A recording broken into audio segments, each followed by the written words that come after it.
नमस्ते बच्चों। आज हम देखने वाले हैं पाठ क्रमांक 8 वीर भूमि पर कुछ दिन। ये रुक्मिणी संगल इनका पाठ है। हम इसके पाठ के ऊपर जो स्वाध्याय है वो पहले देखेंगे। तो पन्ना क्रमांक 27, 28, 29 वहां पर भी क्वेश्चन है। वो क्वेश्चन देखे पहले। स्वयं देखे हुए महाराष्ट्र के जो दर्शनीय स्थलों के अपने बारे में मित्रों को बताएं। ये जो है मैंने जो आपको लिख के दिया है, ये यहाँ से आपको क्वेश्चन जो आपके टीचर ने बताया तो लिखिए। जो जो क्वेश्चन टिक मार करके आपके टीचर ने जो बोला है वो लिखिए। और ये प्रश्न आपको दिया हुआ है तो आपके मन से लिखिए, नहीं तो ये देखकर भी लिखेगा तभी चलेगा। आगे देखें। सूचना के अनुसार कृतियां पूर्ण कीजिए। तो उत्तर लिखिए। ऊंट की सवारी करने के बाद लेखिका की स्थिति। डर भी लग रहा था, प्रसन्नता भी हो रही थी और उत्सुकता भी। ऊंट की सवारी का अनुभव रोमांचकारी और मनोरंजन था। यह दर्शाने वाला वाक्य है कि सभी की हृदय गति वैसे ही धड़क रही थी जैसी लेखिका की। आगे है जोड़ियां मिलाए। रेगिस्तान का जहाज ऊंट है, मखमली गद्दे रेत, रंग बिरंगी पोशाक पर्यटक, पर्यटकों की मंजिलें सूर्यास्त। आगे देखें। मिलोम आरती के शब्द यहाँ पे उनकी जोड़ियां मिलाने के लिए कहा है, मैंने सामने ही लिख के दिए। शत्रु मित्र, वीरता कायरता, समीप दूर अनेक एक, सजीव निर्जीव, युद्ध शांति, बाल वृद्ध नर नारी, अंदर बाहर, हार जीत, गुण और दोष। मेरा जो यात्रा अनुभव है उस पर आपके विचार लिखे। तो यहाँ पे अपने खुद के मन के लिखिए, नहीं तो ये मैंने जो भेजा है वो आप लिख का तभी चलेगा। ठीक है, आगे देखें। तो लेखनीय, ये चित्तौड़गढ़ बोलने लगा है, आत्मकथन है। तो जैसे कि चित्तौड़गढ़ बोल रहा है ऐसे वो मैंने आपको लिख कर दिया है। आप अपनी नोटबुक में यही लिखेंगे। ठीक है, आगे।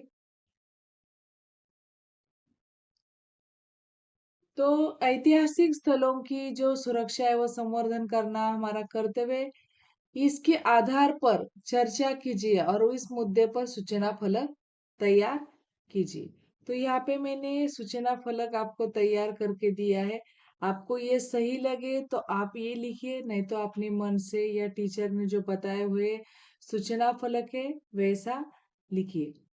मैंने जो लिख के दिया है वो पढ़ती हूँ। बहुत बड़े और बहुत पुराने देशों की कुछ पुरानी और बड़ी समस्याएं भी होती है। हमारी एक बहुत बड़ी समस्या प्राचीन ऐतिहासिक स्थलों को सुरक्षित रखने को भी है। पूरे देश में ऐसी अनगिनत प्राचीन और ऐतिहासिक महत्व की इमारतें हैं जिनकी देखभाल ठीक से नहीं हो रही है। पिछले एक दशक से भारत में बदलाव की जो हवा चल रही है उसके अंतर्गत अब यह माना जा रहा है कि देश की धरोहर के संरक्षण की जिम्मेदारी केवल सरकार की ही नहीं है। सार्वजनिक क्षेत्र की दो बड़ी कंपनियों ने भी इस जिम्मेदारी को स्वीकार किया है। सेल ने दिल्ली से लोधी गार्डन की इमारतों की मरम्मत तथा साज सज्जा के लिए बनाई गई एक योजना में 10 करोड़ रुपए लगाए हैं। इंडियन ऑयल कॉरपोरेशन ने कान्हेरी की गुफाओं तथा कोणार्क मंदिर के रिनोवेशन के लिए 25 करोड़ रुपए खर्च करने का निर्णय लिया है।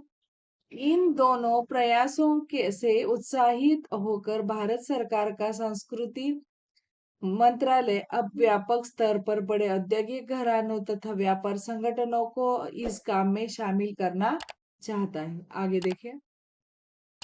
अभी हाल में ही मंत्रालय ने Reliance, Hero Honda, Samsung, MRF, Aviva, Wipro, LG ऐसी कंपनियों को एक पत्र लिखकर ऐतिहासिक स्थलों को सुरक्षा एवं उनका संवर्धन देने की जो अपील की है, यह निश्चित रूप से यह एक सार्थक प्रयास है और आशा की जाती है कि बड़े औद्योगिक और व्यापारी घराने अपनी पब्लिक इमेज बनाने के लिए इस दिशा में आगे बढ़ेंगे। ऐतिहासिक धरोहर के संरक्षण के लिए सरकार एक बड़ी व्यापक और कारगर नीति बनाए। छोटे शहरों में ऐसी तमाम इमारतें हैं जो उपेक्षित पड़ी है। इन इमारतों पर अवैध कब्जे हैं तथा कुछ लोगों ने इन्हें अपनी निजी संपत्ति के तौर पर इस्तेमाल करना शुरू कर दिया है। ऐसी इमारतों की एक बड़ी सूची बनाना जरूरी है ताकि यह पता चल चल सके कि वे कहाँ है, किस स्थिति में है और उनका संरक्षण किसे किया जा सकता है। ऐतिहासिक धरोहर के संरक्षण में आम आदमी की भागीदारी बहुत आवश्यक है। ऐतिहासिक स्थलों और सैर करने जाने वाले जो पर्यटक वहां पर कूड़ा कचरा व प्लास्टिक आदि फेंककर प्रदूषण फैलाते हैं, यह बहुत ही चिंता की विषय है। ऐतिहासिक स्थलों की हिफाजत करना सभी का कर्तव्य है। उन्हें साफ सुथरा रखने के लिए सभी लोगों को अपनी ओर से प्रयास करना चाहिए। हमें अपने देश के ऐतिहासिक स्थलों के प्रति आस्था का भाव रखना चाहिए। आगे देखें, ये पाठ के आंगन में जो स्वाध्याय है, ये बताया है कि सूचना के अनुसार कृतियां पूर्ण कीजिए। तो भारत के प्रसिद्ध दर्शनीय स्थल है गेटवे ऑफ इंडिया, ताजमहल, वीरभूमि राजस्थान और लाल किला। नेक्स्ट है चित्तौड़गढ़ में स्थित दर्शनीय स्थल श्री महाराणा म्यूजियम, मीरा मंदिर, जैन मंदिर, कुंभा महल, जौहर कुंड, कालिका मंदिर, पद्मिनी महल, गौमुखी कुंड और विजय स्तंभ। आगे देखें, दिए गए जो शब्द है उनके वर्णों का उपयोग करके 4-5 अर्थपूर्ण शब्द तैयार कीजिए। पथ, लौ, लौह, गामिनी, पगा। तो लौथ पद गामिनी, इसका अर्थ है पथ यानी रास्ता, लौ यानी आग की ज्वाला, लौहा लौ यानी लोहा, गामिनी यानी चलने वाला, पगा यानी पगड़ी। उत्तर लिखिए, स्वयं पड़े हुए यात्रा वर्णन, कितनी नावों में कितनी बार, अज्ञेय। स्मरण यात्रा, काका कालेलकर। आगे देखें, केवल एक शब्द में उत्तर लिखिए। वीर जवानों का वह देश जो धरती का गहना है, भारत देश। महाराणा प्रताप के घोड़े का नाम है चेतक। पाठ से आगे, ऐतिहासिक जो वस्तु संग्रहालय देखने का आयोजन करते हुए जो संक्षिप्त टिप्पणी है वो लिखे है। तो ये मैंने लिख के दिया है कि ऐतिहासिक वस्तु संग्रहालय देखना एक अद्वितीय और शिक्षाप्रद अनुभव था। संग्रहालय के प्रदर्शनी गैलरी में विशाल और महत्वपूर्ण ऐतिहासिक आकृति या पुरातात्विक खजाने और सांस्कृतिक धरोहर का खजाना था। पहली नजर में ही संग्रहालय की भव्यता विविधता से मेरे मन को प्रभावित किया। यहाँ की विचित्र आकृतियां और पुरानी रस्मों की व्यापकता मेरे लिए अद्वितीय थी। मुझे विशेष रूप से विद्यमान ऐतिहासिक वस्तुओं की विवरण और महत्व है के बारे में जानकारी प्राप्त हुई। जैसे कि महात्मा गांधी के चश्मे, चार्ल्स डार्विन की प्रारंभिक ड्राइंग और रोमन साम्राज्य की आकृतियां। इस संग्रहालय दौरे के दौरान मैंने भारतीय इतिहास और संस्कृति के प्रति नई समझ प्राप्त की और मैंने मन में गर्व का भाव हुआ। यह दर्शनीय अनुभव मेरे जीवन का अनमोल हिस्सा बन गया है, जिसे मैं कभी नहीं भूल सकता। आगे देखें, स्वमत है, मैं पाठशाला जा रहा था। रास्ते में एक युवक अपनी मोटरसाइकिल आड़ी टेढ़ी चलाते अपनी कलाबाजियां दिखाती हुई तथा जोर जोर से हॉर्न बजाकर लोगों को परेशान कर रहा था। उसे देखकर मेरे मन में एक विचार आया कि आधुनिक युवकों के लिए स्टंट दिखाना तो बाएं हाथ का खेल है। स्टंट दिखाने के लिए वो रत्ती भर भी कसर नहीं छोड़ते। जब मौका मिले तब शुरू हो जाते। अपनी खोखली कलाबाजियों की कलाबाजियों से लोगों पर क्या गुजरती होगी, इसका तनिक भी असर उन पर नहीं पड़ता। आखिर वे अपनी मस्ती एवं धुंध में मशगूल हो जाते हैं। आज के युवक फैशन एवं अपनी कलाबाजियों दिखाने के लिए अपनी मोटरसाइकिल आधी टेढ़ी लगाते हैं और चलाते हैं, जोर जोर से हॉर्न बजाकर लोगों को परेशान करते हैं। यहाँ तो उनके लिए एक खेल हो जाता है, पर रास्ते पर चलते समय लोगों की जिन तकलीफों का सामना करना पड़ता है, उनसे तो युवक अनभिज्ञ होते हैं। वे तो बस फैशन एवं स्टंट दिखाने के आदी हो गए हैं।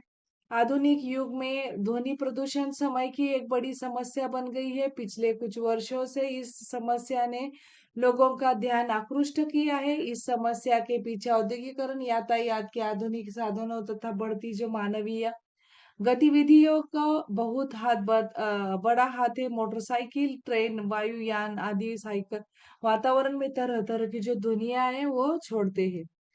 ये ध्वनियां हमारे कानों में टकराकर हमारे चित्त को अशांत कर देती है, जिसमें मानसिक तनाव, बहरापन आदि स्वास्थ्य संबंधी समस्याएं उत्पन्न होती है। सभी को सड़क यातायात नियमों की अच्छे से जानकारी होनी चाहिए, खास तौर पर युवा लोगों को जो महत्वपूर्ण सड़क दुर्घटना के खतरे पर ये रहते हैं। युवकों के बीच जागरूकता उत्पन्न करने के कई सारे तरीके हैं, जैसे कि सेमिनार, कार्यशाला, पाठ्यक्रम में मूल सुरक्षा पाठ जोड़ने के द्वारा विद्यार्थी शिक्षा रुको, देखो, सुनो, सोचो, फिर पार करो अर्थात ग्रीन क्रॉस रोड के बारे में लोगों को जागरूक करना, यातायात लाइटों को सिखाना, रोड चिन्हों को समझाना, सड़क के हालात के अनुसार रक्षात्मक चालन आदि। सरकार द्वारा भी इसके लिए सख्त कानून बनाना चाहिए, जैसे हॉर्न पर प्रतिबंध लगाना, मोटरसाइकिल चलाते समय हेलमेट का प्रयोग करना आदि। अंत में सिर्फ इतना ही कहना चाहता हूँ कि हे युवक, तू पहचान ले अपनी अस्मिता को, न बिखरने दे अपनी क्षमता को, छोड़ दे व्यर्थ की कलाबाजियां, स्वीकार कर अब सड़क नीति है। आगे देखे तो ये भाषा बिंदु का आखिरी क्वेश्चन है। तो संधि का विग्रह कर उनके प्रकार लिखे। तो मैंने संधि का जो डिस्क्रिप्शन बॉक्स में मैंने लिंक भेजी है, आप एक बार समझ के लीजिए। स्वर संधि, व्यंजन संधि और विसर्ग संधि का, कि ये बोर्ड के पेपर में इसका प्रश्न पूछा जाता है। तो पहला जो प्रश्न दिया है उसने एग्जाम के लिए आपको दिया है, रेखांकित, विग्रह रेख प्लस अंकित, संधि रेख अंकित का ऐसे स्वर संधि, बाकी भी वैसे ही दिया है। स्वागत, सूर्यास्त, मनोहर, वांग्मय और सम्मान, यहाँ पे आपको अंडरलाइन नहीं की है, लेकिन आप समझ जाइए कि कौन सा है। आप वो विग्रह कैसे करते हैं, संधि कैसे है और प्रकार कैसे पहचाने जाते हैं। मैंने डिस्क्रिप्शन बॉक्स में संधि की लिंक भेजी है, उसकी ट्रिक्स आप अपनी नोटबुक में अच्छी तरह से लिखे। उसके बाद ये लेसन पढ़कर इसके नीचे का जो स्वाध्याय है, बीच बीच में जो स्वाध्याय, बीच बीच में जो क्वेश्चन आंसर आए हैं वो भी समझ कर लिखिए। ठीक है, धन्यवाद।